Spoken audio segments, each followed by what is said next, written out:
다빈치 지식 놀이터, 원문 전문, 문학, 동양문학, 소설. 삼국지연의 제12회. 도공조가 서주를 3번 양도하고 조맹덕이 여포와 크게 싸우다. 조조가 황망히 달아나는 사이에 정남 쪽에서 한 무리 군사가 당도하니 바로 하후돈이 군사를 이끌고 구원하러 와서 여포를 가로막고 크게 싸웠다. 황혼 무렵까지 싸움을 계속하다가 큰 비가 쏟아지자 각자 군사를 이끌고 흩어졌다. 조조가 진지로 돌아와 전위를 크게 포상하고 영군도위로 삼았다. 한편 여포가 영체에 이르러 진궁과 상의하니 진궁이 말하기를 복양성 안에 부호 전씨가 있는데 종이 1100명의 한 고을의 큰 가문입니다. 그 사람이 은밀히 사람을 조조의 진지로 보내어 서찰에 온 후 여포가 잔폭하고 어질지 못하여 민심이 크게 원망하므로 이제 여양으로 병력을 이동하려 합니다. 고순이 혼자 성 안에 머물 뿐이니 밤중에 진격하면 제가 내응하겠습니다. 라고 쓰게 하십시오. 조조가 온다면 입성하도록 되어 사방의 성문에 방화하고 밖에는 복병을 두십시오. 조조가 비록 경천위지의 재주를 가졌다고 한들 여기에 이르고서야 어찌 탈출할 수 있겠습니까? 하였다. 여포가 그 계책에 따라 은밀히 전씨에게 사람을 조조 진지로 보내라고 했다. 조조가 방금 패하여 주저하고 있는데 문득 전씨가 사람을 보내왔다고 한다. 그가 바친 밀서에 이르기를 여포가 이미 여양으로 가서 성중이 공허합니다. 만백성이 어서 오시기만 바라며 오시면 마땅히 내응하겠습니다. 성 위에 백기를 꽂고 크게 의자를 써서 암호로 하겠습니다. 하였다. 조조가 크게 기뻐하며 말하기를 하늘이 내게 복양을 주시는구나 하고 찾아온 사자를 크게 포상하고 한편으로 병사를 수습하여 출동하려 했다. 유엽이 말하기를 여포가 비록 괴가 없으나 진궁은 괴가 많습니다. 그 중에 속임수가 있을까 두려우니 대비해야 합니다.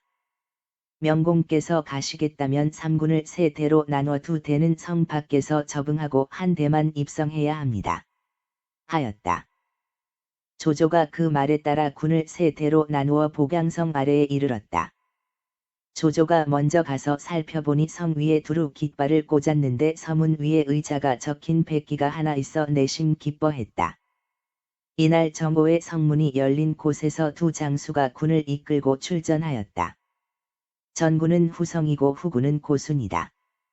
조조가 즉시 전위를 출동시켜 곧바로 후성에게 달려들게 하였다. 후성이 대적하지 못하고 말을 돌려 성 안으로 달아난다. 전위가 쫓아 적교가에 이르니 고순도 또한 막아내지 못하고 모두 성 안으로 들어가 버렸다. 헤아리는 가운데 어떤 군인이 혼란한 틈을 타서 군진을 넘어와 조조를 만나 전씨의 사신이라고 한다. 밀서를 바치는데 대략 이르기를 오늘 밤 초경 무렵에 성 위에서 징을 울리는 것을 신호로 바로 진격하십시오. 제가 문을 열어드리겠습니다. 하였다. 조조가 하후돈은 왼쪽에서 군사를 이끌고 조홍은 오른쪽에서 군을 이끌게 하고 자신은 하후연 이전 악진 전윈의 장수를 이끌고 군사를 인솔하여 입성하였다. 이전이 말하기를 주공께서는 성 밖에 계시고 저희가 먼저 입성하겠습니다. 하니 조조가 꾸짖기를 내가 몸소 가지 않으면 누가 기꺼이 앞서겠느냐? 하였다. 마침내 선두에서 병사를 거느리고 바로 들어갔다. 시간은 초경쯤이지만 달빛은 아직 비추지 않았다.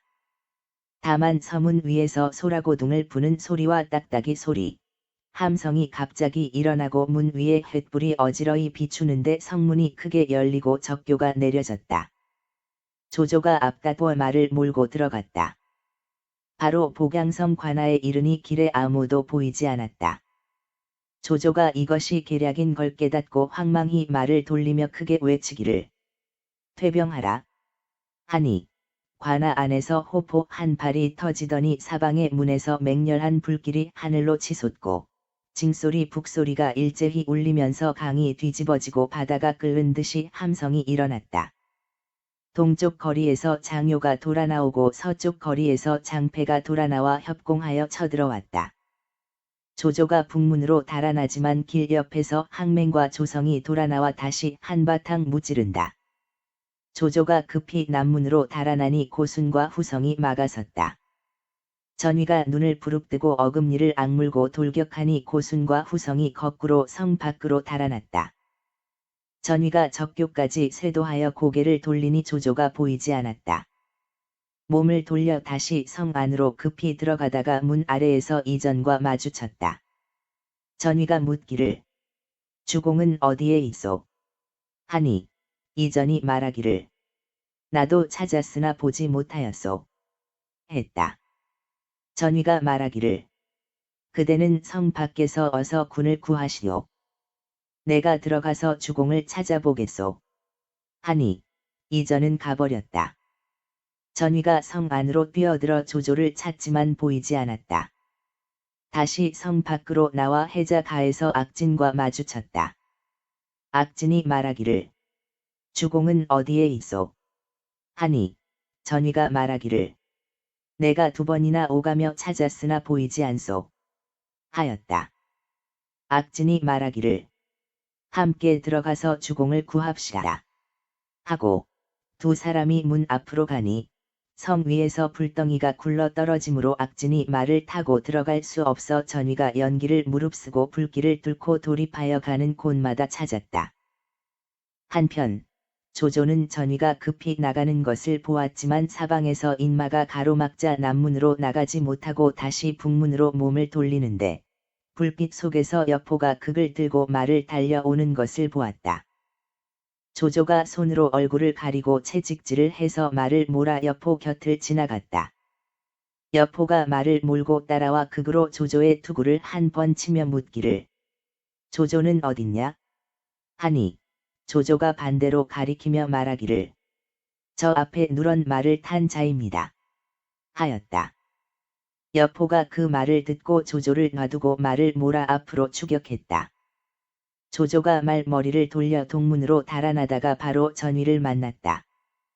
전위가 조조를 옹호하며 죽을 힘을 다해 혈로를 찾아 성문가에 이르니 화염이 극성하고 성 아래로 장작과 건초가 쏟아져 온통 불바다다.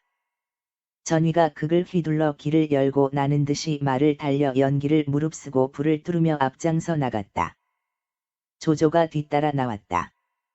막 성문 길가에 이르니 성문 위에서 불 붙은 대들보 하나가 무너져 내려 조조가 탄 말의 뒷다리 사타구니에 맞아 말이 엎어진다. 조조가 손으로 대들보를 땅으로 밀어냈지만 손이고 팔이고 수염이고 머리카락이고 모조리 화상을 입었다. 전위가 말을 돌려와서 구하는데 마침 하후연도 도착했다. 2 사람이 함께 조조를 구해내어 불을 뚫고 나갔다. 조조가 하우연의 말을 타고 전위가 크게 길을 열어 달아났다.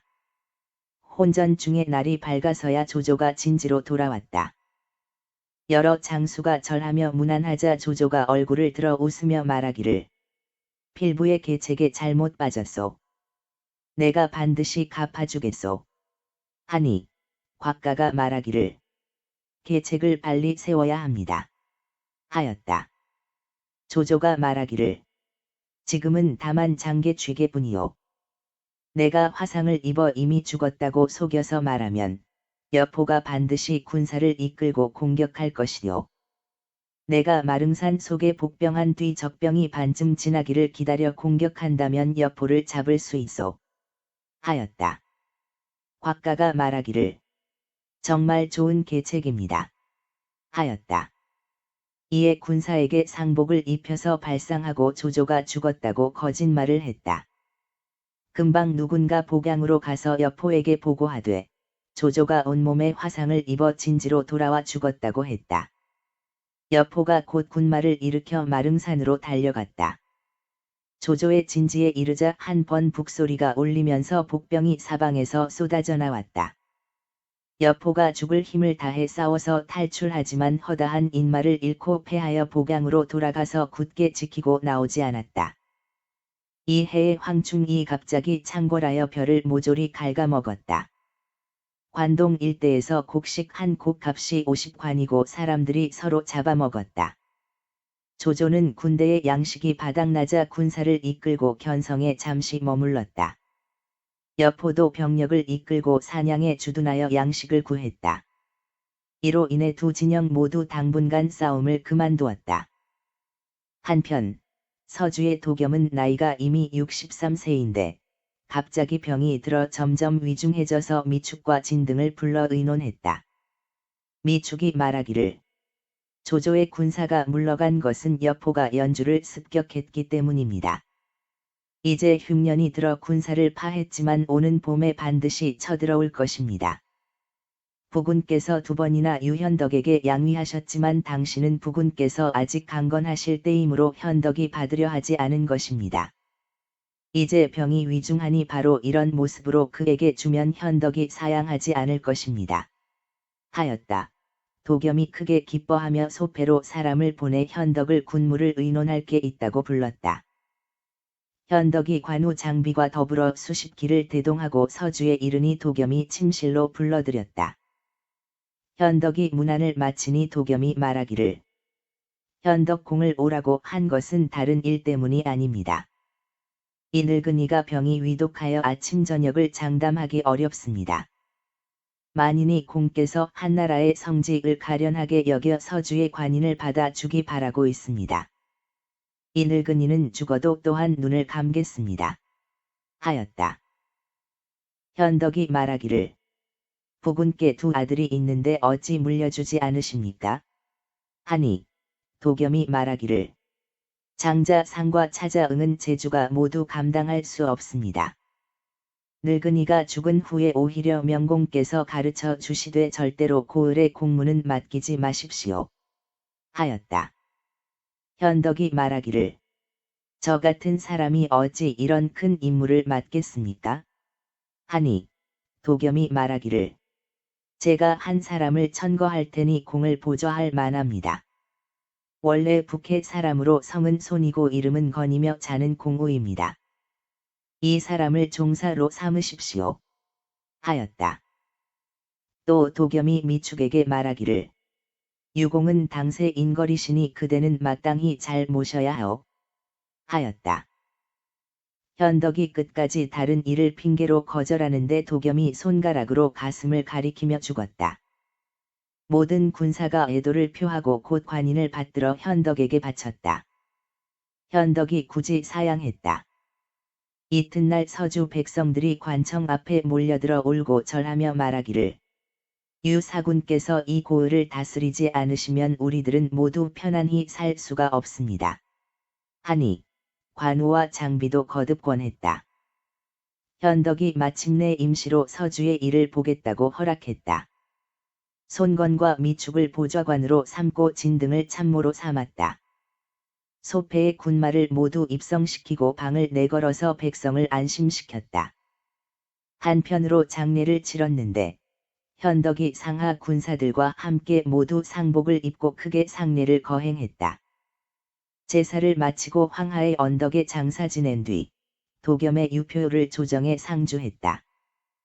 조조가 견성에 있다가 도겸이 죽고 유현덕이 서주목이 된 것을 알고 크게 성내어 말하기를 내 원수를 아직 갚지 못했는데 그놈은 화살 하나 쏘지 않고 앉아서 서주를 얻다니 내가 반드시 유비를 죽이고 도겸의 시체를 육시하여 아버지의 원한을 풀겠다. 하고 즉시 명령을 전해 기한을 정하여 병사를 일으켜 서주를 치려고 하니 순욱이 들어와 간언하기를 옛날 고조가 관중을 지키고 광무제가 한 해에 운거한 것은 모두 근본을 튼튼히 하고 이로써 천하를 바로잡았습니다. 나아가 적을 이기기에 족하고 물러나 굳게 지키기에 족하니 비록 어려움이 있었지만 마침내 대업을 이루었습니다. 명공께서 본래 연주에서 군사를 일으켰고 황하와 제수 지방은 천하의 요지로서 옛날의 관중이나 한 해와 같습니다. 이제 만약 서주를 공격할 때 여기에 병사를 많이 두면 공격하는데 부족하고 적게 두면 여포가 틈을 타서 쳐들어와 연주를 잃습니다. 만약 서주를 얻지 못하면 명공께서 어디로 돌아가실 것입니까? 지금 도겸이 비록 죽었다 하나 이미 유비가 지키고 있습니다. 서주 백성이 유비를 따르니 반드시 유비를 도와 결사 항전할 것입니다. 명공께서 연주를 버리고 서주를 취하려는 것은 큰 것을 버리고 작은 것을 취하는 것이요. 근본을 버리고 말단을 구하는 것이니 안정된 것으로 위급한 것을 바꾸는 것입니다. 깊이 생각하시기를 바랍니다. 하였다. 조조가 말하기를 지금 흉년이 들어 양식이 모자라니 군사가 여기서 앉아 지키는 것도 결국 좋은 계책은 아니오. 하니 순욱이 말하기를 진지를 동쪽에서 경영하는 게 낫습니다. 연암과 영천에서 황건 잔당 하위와 황소 등이 고을을 약탈하여 금백과 양식이 많습니다. 이들 도적 무리는 용이하게 격파할 수 있으니 그 양식을 취하여 삼군을 양성하면 조정에서도 기뻐하고 백성도 즐거워할 테니 하늘을 따르는 일입니다. 하였다. 조조가 기뻐하여 따르고 하후돈과 조인을 남겨 견성 등을 지키게 하고 자신은 병력을 이끌고 진지를 거두어 연암과 영천으로 가서 머물렀다. 황건적 하위와 황소가 조조의 군대가 도착한 것을 알고 무리를 이끌고 나와 양산에 모였다. 당시 적병이 수는 많았으나 모두 여우나 개떼 같이 대형을 갖추지 못했다. 조조가 강한 활과 굳센 쇠뇌로 사격하라 하고 전위를 출격시켰다. 하위도 부원수를 출전시키지만 삼합이 안 되어서 전위에 극에 찔려 낙마했다. 조조가 무리를 이끌고 기세를 타고 추격하여 양산을 지나 영체를 세웠다. 이튿날 황소가 직접 군사를 이끌고 나오는데 둥글게 진을 친 곳에서 한 장수가 걸어서 출전하는데 머리에 황건을 두르고 몸에 녹색 웃옷을 걸치고 손에 쇠 몽둥이를 들고 크게 외치기를 내가 절천야차 하만이다. 누가 감히 나와 맞서 싸우겠느냐? 했다. 조홍이 그를 보고 고함을 지르며 몸을 날려 말에서 뛰어내려 칼을 뽑아들고 걸어나갔다. 두 사람이 진 앞에서 맞서 싸우는 데사 50합에도 승부가 나지 않았다. 조홍이 거짓으로 패한 척 달아나니 하만이 쫓아갔다. 조홍이 칼을 끌고 달아나다가 뒤돌아서 배는 계책을 써서 몸을 돌려 뛰어올라 하만을 베고 다시 한 번 칼을 휘둘러 죽였다. 이전이 기세를 타고 말을 달려 적진으로 돌입했다. 황소가 미처 대비하지 못하여 이전에게 사로잡혀 왔다. 조조의 군사들이 적들을 덮쳐 빼앗은 금과 비단, 양식이 수를 헤아릴 수 없었다. 하위가 세력이 외롭게 되자 수백 기를 이끌고 갈피로 달아났다. 가는 도중에 산 뒤쪽에서 한 무리 군사가 나와서 막아섰다. 선두의 장사는 신장 8척이고 허리 크기가 10아름인데 손에 큰 칼을 들고서 가는 길을 막았다. 하위가 장을 꼬나쥐고 나가서 맞서지만 단지 1합에 그 장사에게 사로잡혀 꿰어차졌다. 나머지 무리는 놀라서 모두 말에서 내려서 포박을 받으니 그 장사가 모두 갈피의 보루 안으로 몰고 갔다. 한편 전위가 하위를 뒤쫓아서 갈피에 이르렀는데 장사가 군을 이끌고 나와서 맞이했다. 전위가 말하기를 너도 황건적이냐? 하니 장사가 말하기를 황건적 수백 기를 모두 내가 사로잡아 보루 안에 있다. 고 했다. 전위가 말하기를 어째서 갖다 바치지 않느냐? 하니 장사가 말하기를 내가 만약 수중에 보도를 넘기면 내 곧 바치마. 했다. 전위가 크게 노하여 쌍철극을 겨누어 돌진하여 싸웠다. 둘이 진시부터 오시까지 싸워도 승부가 나지 않으므로 각자 잠깐 쉬었다. 얼마 안 돼 그 장사가 다시 나와서 싸움을 거니 전위도 나갔다. 바로 황혼까지 싸우다가 각자 말이 피곤하여서 잠시 멈추었다. 전위의 수하 군사가 급히 조조에게 알리자 조조가 크게 놀라서 바삐 여러 장수를 이끌고 와서 보았다. 이튿날 그 장사가 다시 나와서 싸움을 걸었다. 조조가 그 사람을 살펴보니 위풍이 늠름하여서 마음속으로 가만히 기뻐하며 전위에게 분부하여 오늘은 거짓으로 패하라고 하였다. 전위가 명을 받들고 출전하여서 30여 합을 싸우고서 패주하여 진으로 돌아온다. 장사가 진문 안까지 뒤쫓아 활과 쇠뇌를 쏘아 돌려보냈다. 조조가 급히 군사를 오리쯤 퇴각시키고 몰래 함정을 파고 갈고리 군사를 매복시켰다. 이튿날 다시 전위에게 100여 기를 이끌고 나가도록 하였다. 장사가 웃으며 말하기를 패장이 어찌 감히 다시 오냐? 하고 말을 몰아서 접전했다. 전위가 몇 합 싸우다가 문득 말을 돌려 달아났다.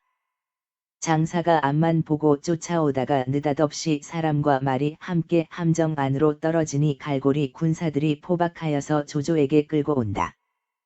조조가 장막 아래 나와서 군사들을 꾸짖어서 물리치고 친히 포박을 풀어주고서 급히 옷을 벗어 입히고 자리에 앉힌 뒤 그의 본관과 성명을 물었다.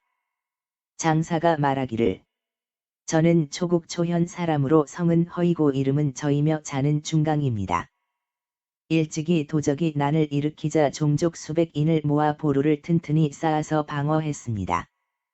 어느 날 도적들이 몰려오므로 제가 사람들에게 돌멩이를 준비토록 하고서 제가 앞장서서 돌을 던져 공격하니 명중되지 않는 자가 없어 도적들이 곧 물러갔습니다. 또 어느 날 도적들이 몰려왔는데 보루 안에 양식이 떨어져서 도적과 확친하고 농사짓는 소와 쌀을 바꾸었습니다. 쌀을 받고 나서 도적들이 소를 몰아서 보루 밖으로 갔는데 소들이 모두 달려서 되돌아오기에 제가 두 손으로 소 2마리 꼬리를 잡고서 거꾸로 백포를 끌고 갔습니다. 도적들이 크게 놀라서 감히 소를 받지도 않고 달아나 버렸습니다. 이로부터 여기를 지키는데 아무 일이 없었습니다. 하였다. 조조가 말하기를 내가 그대의 큰 명성을 들은 지 오래되었소. 이제 내게 투항하지 않겠소. 하니 허저가 말하기를 진실로 바라던 바입니다. 하고 곧 종족 수백인 불러서 모두 투항시켰다. 조조가 허저를 도위로 삼고 매우 후하게 포상하고 대접했다. 이어서 하위와 황소를 베어버리고 연암과 영천을 모두 평정했다. 조조가 회군하니 조인과 하후돈이 접견한 뒤 간첩의 최근 첩보를 말하였다. 연주의 설란과 이봉의 군사가 모두 나와서 노략질하느라 성읍이 공허함으로 승전한 병사를 이끌고 가서 치면 북소리 한 번으로 함락할 수 있다는 것이다. 조조가 곧 군을 이끌고 연주로 질러갔다. 설란과 이봉이 뜻하지 않은 곳에서 적이 나타나자 어쩔 수 없이 성을 나와 맞서 싸웠다. 허저가 말하기를 저 둘을 제가 잡아서 주공을 뺀 예물로 삼고 싶습니다. 하니 조조가 크게 기뻐하며 곧 그를 출전시켰다. 이봉이 화극을 들고 앞으로 나와 적을 맞이했다. 말이 엇갈리고 한만에 허저가 이봉을 베어서 말에서 떨어뜨렸다. 설란이 급히 진으로 달아나는데 적교 옆에서 이전이 막아섰다. 설란이 감히 성으로 돌아가지 못하고 군사를 이끌고 거야로 가는데 다시 여건이 나는 듯이 말을 달려 뒤쫓아서 활을 쏘아 한 발에 맞춰 말 아래 떨어뜨리니 그 군사들이 모두 무너져 흩어졌다. 조조가 연주를 다시 얻자 정욱이 곧 요청하기를 복양으로 진격하여 빼앗으라고 하였다. 조조가 허저와 전위를 선봉으로 삼고 하후돈과 하후연을 자군으로 이전과 악진을 우군으로 삼으며 조조 자신은 중군을 거느리고 우금과 여건에게 후미를 맡겼다. 병력이 복양에 이르자 여포가 자신이 나가 맞서려 하자 진공이 간하기를 출전해선 안 됩니다. 여러 장수가 모이길 기다린 뒤에 출전해야 합니다. 하니 여포가 말하기를 내가 누가 온다고 두렵겠소. 하고 곧 진공의 말을 듣지 않고서 병력을 이끌고 출진하더니 극을 비껴들고 크게 욕을 했다. 허저가 곧 출격하여 20여 합을 싸워도 승부가 나지 않았다. 조조가 말하기를 여포를 혼자서는 이길 수 없소. 하고 곧 전위를 보내어서 싸움을 돕게 하니 두 장수가 협공했다. 왼쪽에 하후돈과 하후연, 오른쪽에 이전과 악진도 일제히 달려와서 6장수가 함께 여포를 공격했다. 여포가 견디지 못하고 말을 돌려서 성으로 돌아갔다. 성 위에서 전씨가 여포가 패해서 돌아오는 것을 보고 급히 적교를 걷어올리게 했다.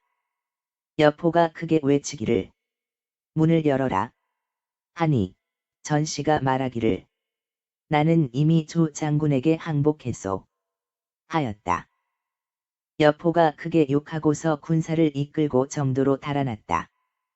진공이 급히 동문을 열고 여포의 노소 가족을 보호하여 성을 나갔다. 조조가 마침내 복양을 얻고 전씨의 전날 죄를 용서했다. 유엽이 말하기를 여포는 바로 맹호이니 오늘 곤핍하다고 작은 틈을 쳐선 안 됩니다. 하니 조조가 유엽 등에게 복양을 지키도록 하고 스스로 군을 이끌고 정도로 뒤쫓았다. 이때 여포가 장막 장초와 함께 모두 성중에 있었는데 고순 장요 장패 후성은 해안 지방을 따라서 곡식을 구하느라 아직 돌아오지 않았다. 조조의 군사가 정도에 이르렀으나 여러 날 싸우지 않으므로 군을 이끌고 40리를 물러나서 진지를 세웠다. 마침 제군의 보리가 익었으므로 조조가 군사에게 영을 내려 보리를 베어서 식량으로 했다.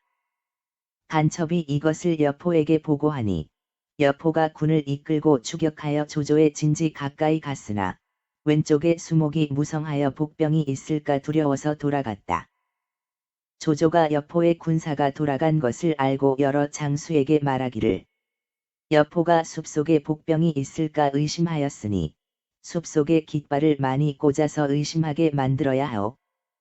진지의 서쪽 일대에 긴 두개 물이 없으니 정예병을 모두 매복시킬 만하오. 내일 여포가 반드시 와서 숲에 불을 지를 테니 두개 숨은 군사가 그 뒤를 끊으면 여포를 잡을 수 있어. 하였다. 이에 고수 50명만 진중에 남겨서 북을 두드리게 하고 마을에서 남녀들을 잡아와서 진중에서 함성을 지르게 했다. 많은 정예병들은 둑 속에 매복하였다. 한편 여포가 돌아와서 진공에게 알려주니 진공이 말하기를 조조는 속임수가 많으니 가볍게 맞설 수 없습니다. 하였다. 여포가 말하기를 내가 화공을 써서 복병을 깰 수가 있어. 하고 진공과 고수는 머물러서 성을 지키게 했다. 이튿날 여포가 대군을 이끌고 와서 멀리서 보니 숲을 속에 깃발이 있으므로 병사를 몰아서 크게 진격하여 사면으로 불을 지르지만 끝내 한 사람도 없다. 진지 안으로 돌입하려 하자 북소리가 크게 울렸다. 스스로 의혹이 일어서 가라앉지 않는데 갑자기 진지 뒤에서 한 무리 군마가 출현하니 여포가 말을 몰아서 추격했다. 호포 소리가 들리더니 둑 속에서 복병이 모두 튀어나왔다. 하후돈 하후연 허저 전위 이전 악진이 말을 몰아서 쇄도했다. 여포가 감당할 수 없다고 헤아리고서 황망히 달아났다. 뒤따르던 성념이 악진의 화살 한 발을 맞고 죽었고 여포의 군사 중 3분의 1을 잃었다.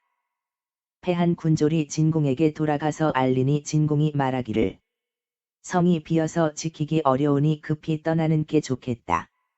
하고 곧 고순과 함께 여포의 가족을 보호하여 정도를 버리고 달아났다. 조조가 승리를 거둔 병력을 거느리고 성 안으로 쇄도하니 파죽지세였다. 장초는 자살하고 장막은 원술에게 갔다. 산동 일대가 모두 조조의 차지가 되었다. 백성을 안정시키고 성을 수리한 것은 말할 필요가 없겠다. 한편 여포가 달아나다가 여러 장수가 모두 돌아오는 것을 만났다. 진공도 역시 찾아왔다. 여포가 말하기를 우리 군사가 비록 적지만 아직 조조를 격파할 수 있어. 하고 다시 군사를 이끌고 왔다. 이야말로 싸우다 보면 이기고 지는 것은 늘 있는 일이라 갑옷을 걷고 다시 오니 아직 모르겠네. 여포가 이길지 질지 모르겠구나. 다음 회의 이야기를 들으면 풀릴 것이요.